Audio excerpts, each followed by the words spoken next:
Say Libra was something of lit a bit of a fire. This is something we've been focused on digital currencies for a couple decades. This is something we've been focused on digital currencies for a couple decades.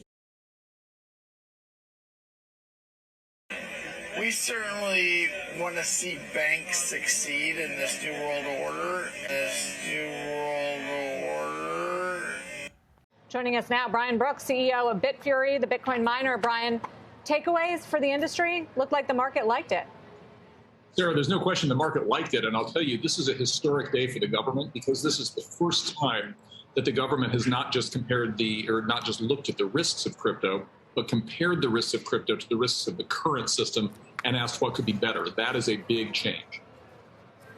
We just talked to the Commerce Secretary a little bit about it. I think also this notion that the U.S. wants to be competitive when it comes to digital currencies is interesting. It's a strong statement in light of what we got from China, which doesn't seemingly want anything to do with it. So what does that look like to you?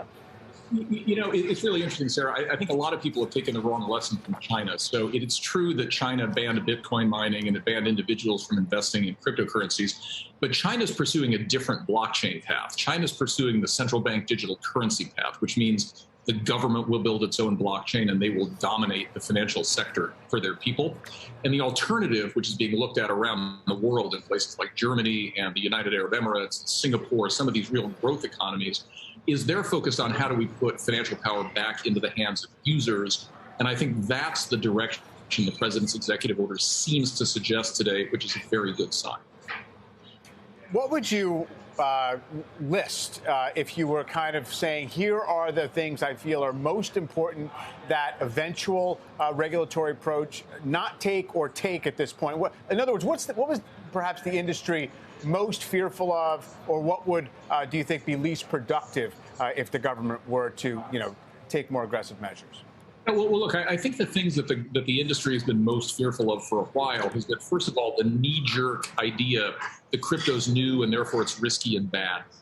And what's really unique about the executive order today is it says it's possible that crypto projects might be more inclusive or better for consumers than the present banking system or the present investing system. That's a really big deal, and it's very different from how it might have turned out. And the other thing crypto people are very worried about is the idea that we'll move into a world, and like the Canadian trucker protest is an example of this, we'll move in a world where governments can just simply shut down your bank account, prevent you from using the money that you've earned the way that you want to. Many people believe that crypto is an alternative to that because it's a user-controlled financial system. And again, this executive order seems to be open to the idea that we don't have to go down a government-dominated path, that we might be able to go down a user-controlled path, which is much more consistent with our democratic values and really critical at this moment in history. Has Bitcoin proven anything about its worth and use in Russia when it comes to navigating around sanctions? Well, I mean, 100%, but less about navigating around sanctions and more about supporting the Ukrainian people. So, my company has 50 people who live and work in Ukraine and are currently on the run from an invading onslaught. What we've seen is tens of millions of dollars worth of Bitcoin and Ethereum principally have been donated around the world to crypto wallet addresses that the Ukrainian government set up. So we see how important Bitcoin is to refugees fleeing war zones. We saw this previously in Venezuela, in Bangladesh, and now we're seeing it in Ukraine. I think this bit about it being a way around Russian sanctions is really overblown, and even the Treasury Department in the last 2 days has said they don't see evidence of that for obvious reasons, and that's because blockchains are transparent. It would be way too easy for us to see that, and there's no evidence of that yet.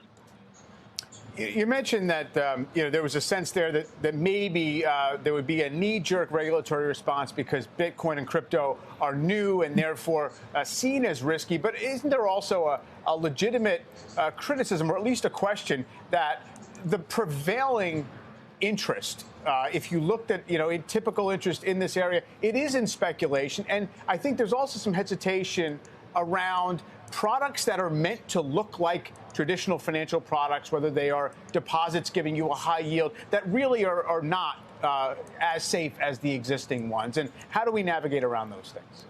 Well, I guess I'd say a couple things about that. So first of all, the concept that crypto is principally for speculation probably made sense 5 years ago. But at this point, we've got payment networks being built around stable coins on various protocols that are so much faster and cheaper and quicker to settle than the current system is, that I think it's starting to become clear what crypto is about, and it isn't really principally speculation. That's really what all of these layer one protocols are showing us. I think that as much as anything, there is a belief that what we need is a path for crypto projects that people are investing in to be registered, to be disclosed, et cetera. And the strange limbo we've been in the United States over the last 5 or 6 years has been the idea that if in fact you're crypto, then it's almost by definition illegal. In other words, if you're a crypto project that is a security, there's been no path to register your security the way that a traditional security would register. And what I take away from the executive order, we're going to fix that. We're going to give it a government-wide path for legitimacy. Welcome to the Crypto Teacher. And guys, I come back with that video just to make you think. And we have Brian Brooks and the CEO of Bitwise on the executive order. Now, we know Brian Brooks said that DeFi is the new banking. And we know that stable coins are the foundation of crypto. Plus, we know Brian Brooks was at Coinbase getting USDC off the ground. The executive order is presented to us as a study. But what did Jerome Powell state? They've been studying this for decades. But we know Brian Brooks is a slickster. What do I call him? Revenge of the nerds. He's one of the great speakers. But guys, we know cash, you can't shut that down. But with cryptos, if I want to use an off-ramp, I have to go through a bank. And we know they can shut those banks down. So we know Brian Brooks is not correct. And right now, Bitcoin and cryptos are speculation. The reason why is because the Fed pumped the market the same way in stocks. Do we have real use cases? Yes. But as the Fed starts raising rates, liquidity is going to shrink. And what is that going to do? Going to get rid of majority of crypto. And then that 1% of cryptos will rise for the robots, algorithms, and drones. And we know Gary Gensler has been a chess piece for the New World Order. We know this whole Ripple SEC law case is nothing but a movie to keep kicking the regulation down the road. This Biden study is to keep kicking regulation down the road. But we know what's going on behind the curtain. China's digital yuan is gaining steam for the Belt and Road. And like I tell you, Xrp Xlm Bitcoin Lightning is going to release trillions of dollars of liquidity. As America to Babylon falls, and the rise of China and that digital yuan backed by that digital SDR. And remember, the Crypto Teacher told you, because he knows. When it comes to the New World Order, it's all planned out. You have a wonderful day. Executive order is the signal that we're entering a new bull market phase in the crypto market. I think it's that important. The big question coming into the executive order was whether it was going to be balanced, whether it was going to talk about both the risks and the opportunities of crypto. Based on our initial read of what's in there, it does exactly that. The crypto market needs better and clearer regulation if it's going to go truly mainstream, if it's going to go from a $1.5 trillion industry to a $15 trillion industry. What we got here was sort of a shotgun start, telling all regulators to push that forward, do so in a way that protects investors, but that doesn't, throw the baby out with the bathwater, that keeps the economic development here in the U.S.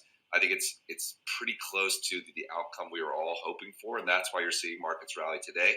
And I suspect that rally will continue, for the rest of the year. I think it's a really important moment. So the Biden administration wants to explore a digital version of the dollar, which comes as China leads the charge on its own central bank digital currency. And I'm wondering whether you have any thoughts on the U.S. potentially getting into Cbdc'S. Yeah, well, I think it's inevitable, right? The way money will move in the future is on blockchain. So it is inevitable that not just the U.S., not just China, but every major government is going to introduce a CBDC. Now, I think there are pros and cons to CBDC, right? There's significant privacy concerns, but there's also significant efficiencies and potential financial inclusion elements. So pros and cons. As a crypto investor, though, it's simply a net good, right? Because it acts to bring more of the crypto environment inside a regulatory framework. And it also will teach individuals about using crypto assets in their day-to-day life. So I'm mixed on whether CBDCs are a great thing for society, but for crypto, I think they're a major milestone, and I do think they're in Ukraine is the value of decentralized services, right? Crypto kept working even though the financial services in Ukraine faced challenges. So the world is realizing that the traditional monetary order is changing, that decentralized services are valuable. It's not surprising to me that Bitcoin and other crypto assets are rallying on this fact. You also, with Bitcoin specifically, the conflict in Ukraine has made the inflation fighting effort by the Fed much more challenging. And of course, Bitcoin, one expression of Bitcoin is as a hedge against inflation. So both of those have aligned to support Bitcoin. And I think, put a major catalyst behind people realizing the value of decentralized services. That I think central bank digital currencies were concocted in hell by Satan himself.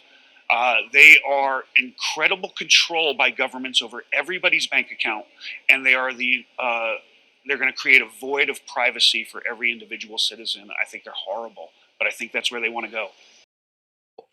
Uber, Bitcoin, self-driving cars. Combine those three together, and you have the self-owning taxi.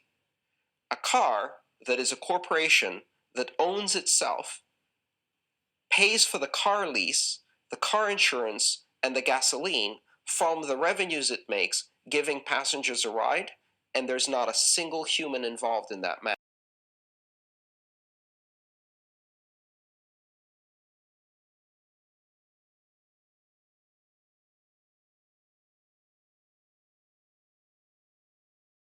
We're going to a different economy, and we're going to be learning more about that as we go. But clearly, we're learning that things can be done from remote locations. We're learning that technology can replace people even more than we thought.